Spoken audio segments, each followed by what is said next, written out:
Selamat pagi pemirsa, berjumpa dengan Times Report, kali ini berada di RW 19 Wonosari Go Green. Secara global mengulas peranan penting Dewi Godong 19 dalam keseharian mereka, dalam menciptakan lingkungan sehat dan teratur.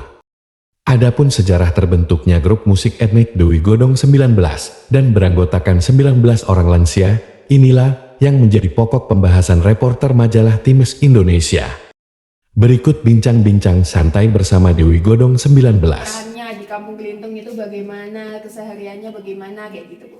Perkenalkan, saya Hanifah dari, bukan manajer sih, koordinator aja. Oke. Kalau manajer terlalu tinggi. Saya koordinator Dewi Godong. Awal mula berdirinya Ngadeng nggih, saya ceritakan waktu 2019 itu awal mula kami berdiri, dan waktu itu awal mula COVID dan kami tidak boleh kemana-mana, dan ibu-ibu pun masuk mau diam di rumah saja. Terus Pak Bambang berkeinginan mengumpulkan kami mau nggak ibu-ibu ada yang ngajari seni. Akhirnya ibu-ibu mau semua. Jumlahnya waktu itu 19 orang. Dan waktu itu baru latihan 1 bulan, kami sudah harus menyambut tamu dengan yang keterbatasan. Para ibu-ibu yang awalnya itu tidak bisa apa-apa, akhirnya bisa menjadi apa-apa. Berarti bermula dari seni dulu ya Bu ya? Dari corona itu, waktu kita nggak boleh kemana-mana, mau ngapain kita, dan para guru pun ya mau ngapain kita, ilmu kita kan tersimpan gitu aja. Beliaunya mengajari kita. Nanti di skip dipilih yang aja ya. Akhirnya kami diajarilah 1 tahun. 1 tahun diajari sama dosen itu, dosen UIN. Akhirnya 1 tahun kita dilepas. Bapak Agus namanya. Iya.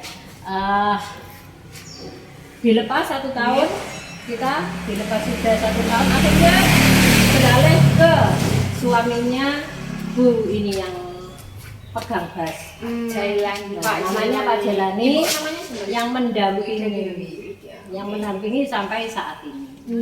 Kenapa kok merambat ke penghijauan kemudian? Iya, karena ini Dewi Godong ini kan ibu-ibu ya, para lansia.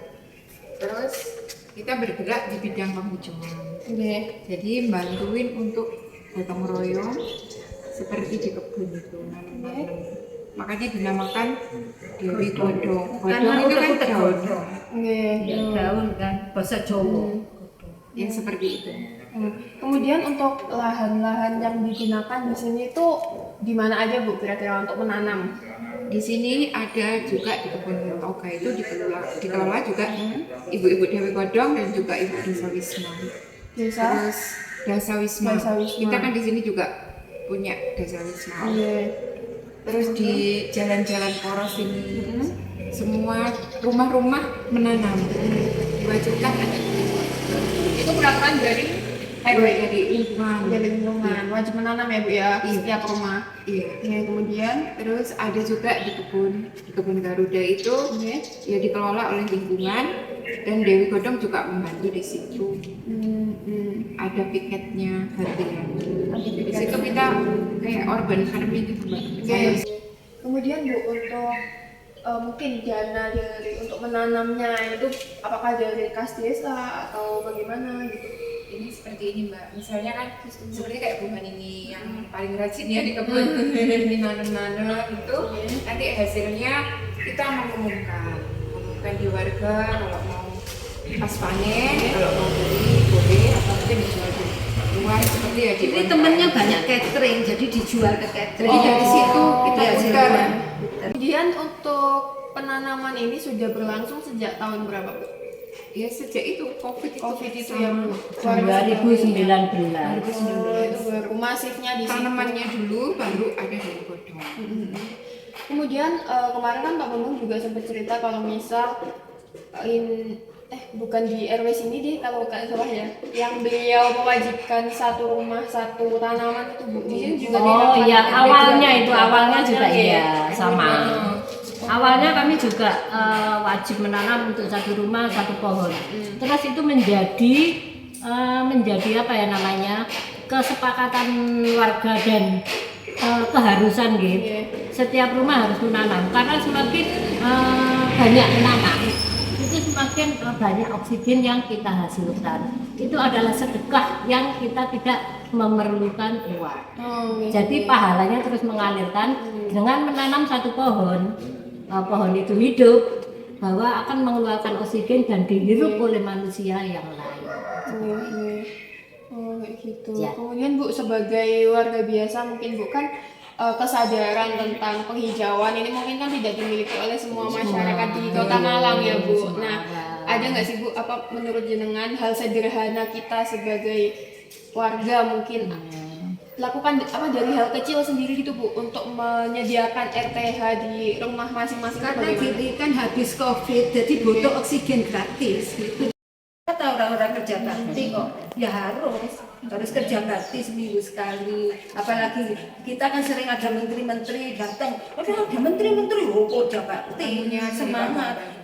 Alhamdulillah kita sering kedatangan, barusan kedatangan menteri PPPA apa, Pranama Wanita dan Anak. Jadi kan ya warga ya seneng ya malu kalau lihat kotor, jadi ya semangat mereka.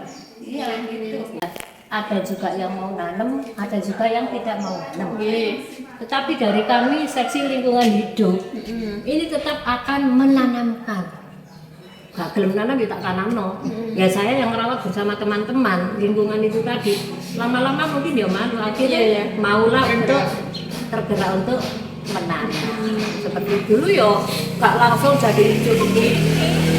Pelan-pelan merambah dari 2014 jatuh bangun akhirnya sampai sekarang ikut lomba apa itu pertama kita itu ikut lomba Kampung Bersinar. Waktu itu ndak pernah kita kepingin ikut karena susah ya kalau ikut lomba itu merawatnya yang susah. Eman-eman kan sudah dibiayai begitu banyak, akhir setelah lomba tidur. Itu sayang, harus kita pikirkan untuk perawatan itu. Kalau menanam aja gampang, orang menanam beli bunga yang banyak satu truk kita tanam. Tapi merawatnya itu yang sulit. Jiwa memilikinya itu yang sulit.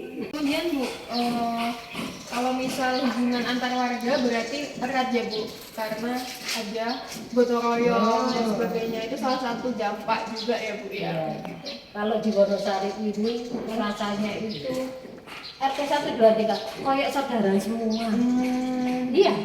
Rukun aja kita kemana-mana, ayo gitu, ayo gitu. Ibu-ibu bapak-bapaknya juga. Iya sama. Semuanya ya Bu. Iya. Tanpa menanam. Oke. Karena menanam ini adalah sedekah yang paling tidak mengeluarkan uang. Jadi setiap hari kita bisa menghirup udara itu sedekah. Mungkin ke ibu ini, ibu jenengan juga Bu ya, apa Bu pesannya Bu? Rumah ya menanam bunga-bunga biar bagus, indah, biarkan segar gitu. Oke, sama Sudah. Bu. Oke, Ibu jenengan juga Sama. sama. Oke, Ibu yang paling semangat. Pesan saya warga Malang, karena kita ini kan kota Malang, kota bunga. Jadi karena sudah simbolnya kota bunga, jadi harus ini nanam supaya indah. Jadi kalau ada pariwisata ke sini, oh iya ya kota bunga nih gitu. Oh, biar sesuai sebutan ya Bu ya. Kota bunga kita ini. Enggak asal klaim gitu ya. Iya. Oke. Oke, sama Bu. Oke. Jenengan Bu sama. Sama ibunya sama itu. Dengan menanam bisa tambah awet muda, sehat. Oh gitu Bu. Kok bisa Bu? Iya, ya bisa. Pikiran bisa Fresh. lepas ya, lepas dari penat, dari Oksigen. penat itu. Oksigennya tetap terus ganti baru oksigennya. Siap. Dengar Bu. Iya, kita tetap menjaga lingkungan ya, agar lingkungannya tetap lestari, Asri lestari. alam semesta ini Nggih. yang anugerah dari Allah tetap oke, tetap hijau, Nggih. green, Green, oke. green untuk Kota Malang. Baik. Saatnya melihat secara langsung keseharian warga dalam merawat lingkungannya. Sekaligus ini juga merupakan penyegaran bagi tour guide dalam refleksi penerimaan tamu.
Mbak, enak loh ini loh. Itu airnya harus mengalir terus. Iya, pakai sirkulasi. Kalau di hidroponik ini biasanya lebih mahal kita jual. Kalau masuk supermarket, tapi kita kan enggak di supermarket, hanya untuk perputaran aja. Jadi biar yang tengah tetap hidup.